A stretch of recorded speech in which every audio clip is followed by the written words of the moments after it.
大家好，歡迎翻到嚟劇場研究所。今日 ETC 醫學小記可以講嘅就係新手需要注意嘅10個地方。咁今日嘅主題呢就非常之淺白啦，所以我哋都事不宜遲啦，即刻開始今日嘅內容。首先我哋翻到 ETC EOS Family 嘅畫面啦，我哋睇下今日究竟係用乜嘢 version 先。今日用嘅 version 呢就係3.2.8。咁用唔同 version 嘅朋友呢都唔使擔心嘅，應該佢嘅分別呢係不大嘅，咁我哋今日要講嘅第一個注意項目呢，就係關於 DMX port，即係我哋 console 後面嘅 DMX port 啦。咁呢啲 DMX port 究竟有啲乜嘢要注意呢？咁首先我哋呢入到 set up 呢個畫面啦，然之後揾到 device，跟住下面會揾到 local output 啦。咁撳入去之後就會見到我哋 console 後面嗰4個 output 嘅設置啦。咁其實原來每一個 DMX port 都可以設置唔同嘅嘢咯，包括可以設置每一個 port 嘅開始嘅狀態啦。咁可以見到熒幕上我哋 port 1可以設置成為 U1 嘅30做開始嘅。咁可以見到我哋嘅 port 2其實都可以轉佢做 Universe 1嘅。咁另外隔離就可以見到有 RDM 啦。咁 RDM 亦都可以設置佢係 on 或者係 off 嘅。咁再隔離呢，就會見到有 Double。咁 Doubler 究竟係啲乜嘢嚟呢？咁原來 ETC 有個產品咧就叫做 Doubler。咁呢個 Doubler 咧其實就可以令到一個 dimmer channel 可以分別用唔同嘅電壓控制到2支獨立嘅燈嘅。咁呢個 Doubler 其實就要配合 ETC 嘅 dimmer 先可以發揮到佢嘅作用嘅。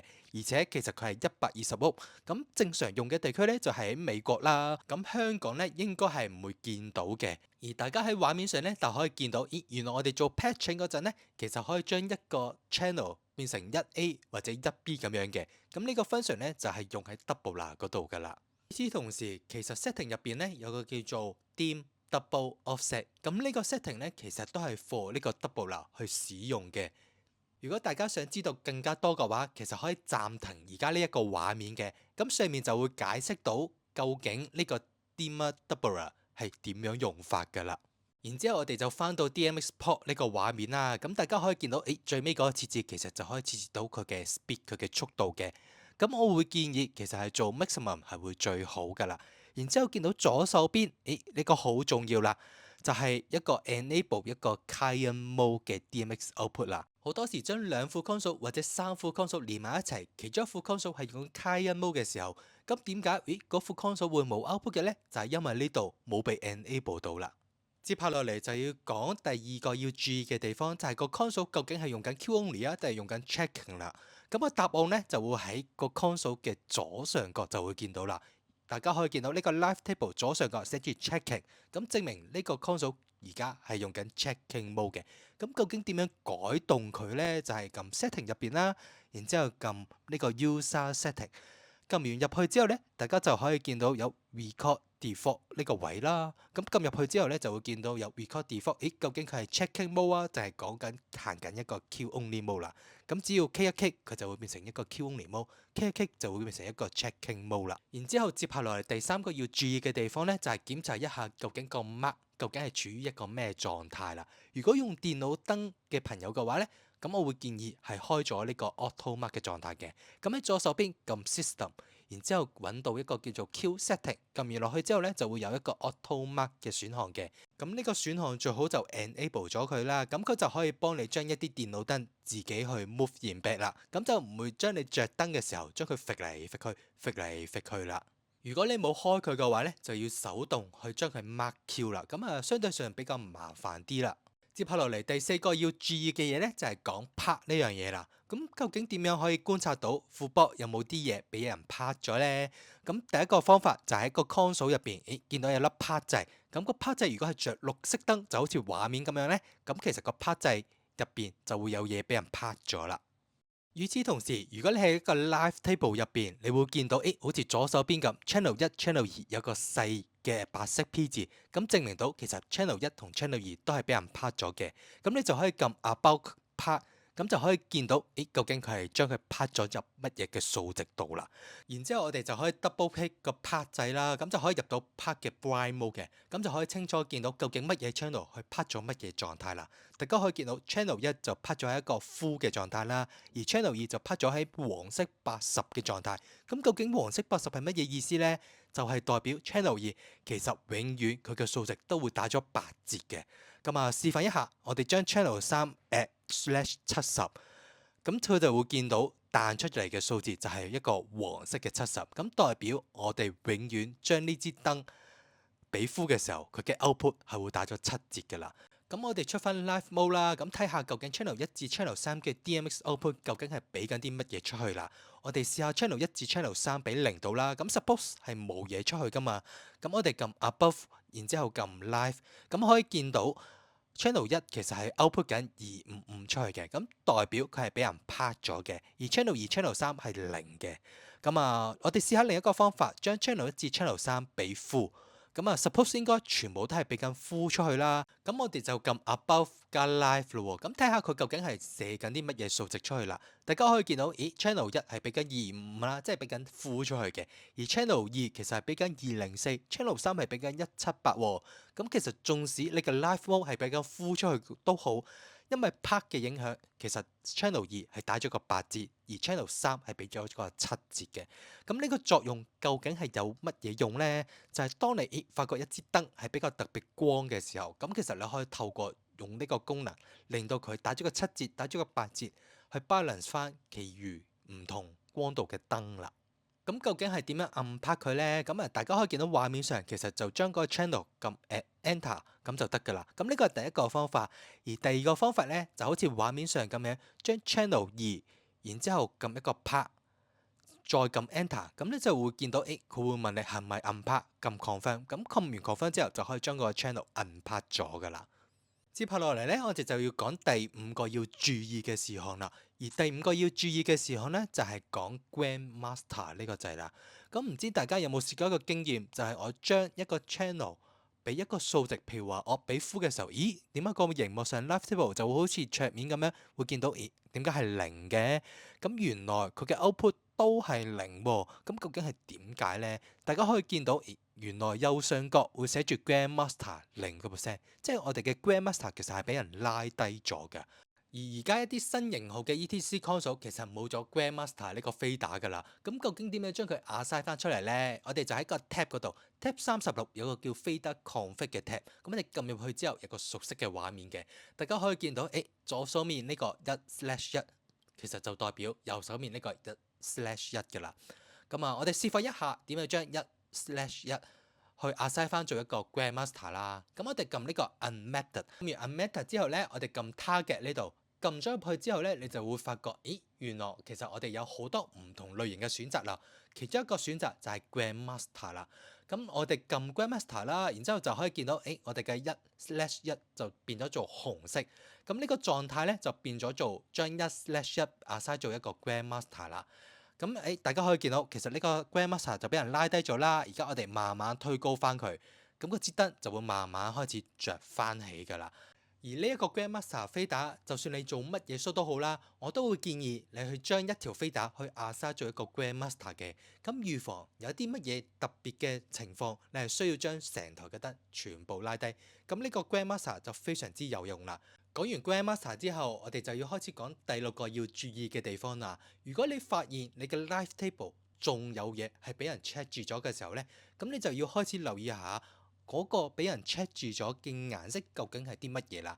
就好似畫面上咁樣啦，會有 part 俾人 check 住咗啦，有藍色係喺個行緊嘅 queue 度啦。咁如果係一個黃色嘅 data，其實佢係俾一個 submaster 去 check 住咗，去令到你控制唔到佢嘅。咁究竟點樣去睇到呢？咁我哋係可以撳翻 About，然之後撳翻 Q 呢個掣嘅。咁撳完咗之後，你就可以清楚見到嗰個數值究竟係來自啲乜嘢地方啦。咁可以見到其實 Channel 2嘅黃色數值係來自 Submaster 2嘅。咁啊，一個方法非常之簡單。咁如果我哋唔要佢嘅話，咪將 Submaster 2 at 0咁就得㗎啦。咁大家可以見到，Channel 2就去翻 Q 嘅狀態啦。咦，另外一方面有好多人如果唔想要條 Q 嘅話咧，就會好隨手咁樣撳咗 Go to Q 零嘅。咁 Go to Q 零咧，大家可以見到畫面上會有啲乜嘢狀態會發生呢？Go to Q 零其實同 Go to Q out 係會有分別嘅。咁 Go to Q 零咧就會將佢嘅 pen 同埋 Q hold 咗喺某個數值嘅。咁 Go to Q out 咧就會好似畫面上咁樣將所有嘢去翻 home 嘅狀態嘅。咁 Go to Q 零同 Go to Q out 要點樣選擇，就取決於你究竟想點樣去用啦。接下落嚟就係要講第七個要注意嘅事項啦。第七個要注意嘅事項就係講 Submaster 啦。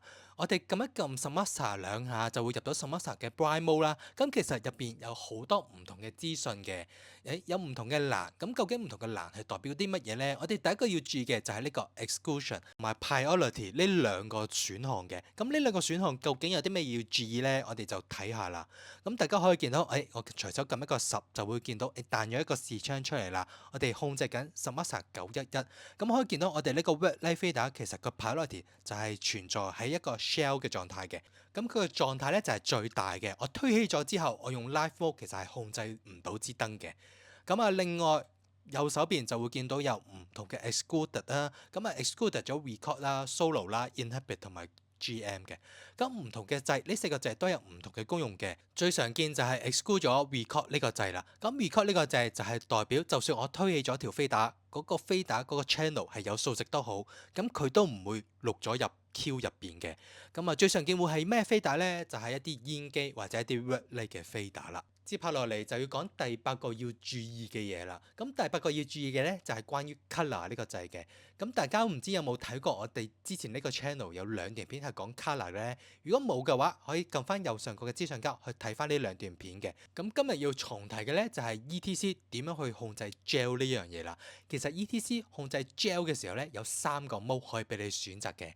而第一個 mode 就係 brightness 咧，你就可以見到其實佢嘅左手面嘅 G 就係純粹一個 G 啦。然之後第二個 mode 撳 spectral，撳完同一個 number 嘅 gel 之後咧，你就會見到佢嘅 G 會多咗一粒點，咁代表佢係 spectral 嗰個 mode 嘅。而第三個 mode 就係 hybrid，撳完 hybrid 之後，撳咗張 gel，你就會見到嗰個 G 其實多咗2粒點啦。咁呢個 mode 咧就係代表 hybrid 呢個 mode 嘅。咁究竟3個 mode 係有啲乜嘢分別呢？咁歡迎大家撳翻我之前嗰段片，佢有詳細嘅解釋㗎。咁點樣可以快速轉換呢個 mode 呢？咁其實撳住 shift，然之後撳呢個 gel number，大家可以見到佢就會不斷咁去轉換唔同 mode 嘅 gel 㗎啦。咁究竟用唔同 mode 去控制一支燈嘅 gel，究竟係有幾大分別呢？分別係非常之大嘅。咁啊，可以令到佢某啲顏色係完全會冇咗嘅。咁我哋做個示範，我哋見到畫面上，我哋 channel 10去緊117嘅時候，佢嘅 grid 係100啦。咁我哋轉咗第二個 spectral 嘅 mode，撳翻117嘅時候，會發覺原來我哋嘅 grid 係去咗0嘅喎。brightness 嘅 mode 去咗100，spectral 嘅 mode 去咗0，而呢個 hybrid 嘅 mode 去咗17.559。咁啊代表原來佢嘅顏色相同嘅顏色喺唔同嘅 mode 嘅時候，分別係非常之大嘅。咁有啲係會比 full，有啲係會比0嘅。咁同一隻顏色，明明係同一隻顏色，撳完咗出嚟，其實打落同一個物件度係會有非常非常之大嘅差別嘅。例如 L117咁樣，佢用 brightness mode 就會變咗偏綠啦。接下落嚟就要講第9樣要注意嘅事項啦，就係關於一個 direct select 好非常之常用嘅功能嘅，就係 double click 一個 direct select 啦。咁喺正常嘅 mode double click 呢個 direct select 嘅時候咧，佢係唔會即刻 call 翻出嚟嘅，你係需要撳 recall from 一個 preset 咁先會 call 翻到一個嘢出嚟嘅。咁啊，一啲 concept 或者一啲 busting 嘅時候咧，你哋需要快速咁樣去 double click 出翻呢個 palette 嘅時候咧，咁其實係需要設置一啲嘢嘅。咁啊，我哋入翻 setting 呢個畫面啦。咁啊，首先我哋撳翻 set up 呢度，然之後下面會有個 define setting。撳完 define setting 之後咧，碌到最底會有個 display，咁會見到一個 direct select double click 嘅。咁只要我哋將佢 enable 咗之後咧，我哋就可以唔使撳 recall from 呢個掣，只要 double click 呢個 preset 就可以將嗰啲數值 call 翻出嚟㗎。咁所以咧，我就非常之推薦大家去 enable 咗呢個功能佢㗎。接下落嚟咧，我哋就要講最後一個要注意嘅地方，就係 fan 呢個掣啦。咁 fan 呢個掣咧係非常非常之好用嘅，但係佢亦都會有一啲中伏嘅地方，新手係需要注意嘅。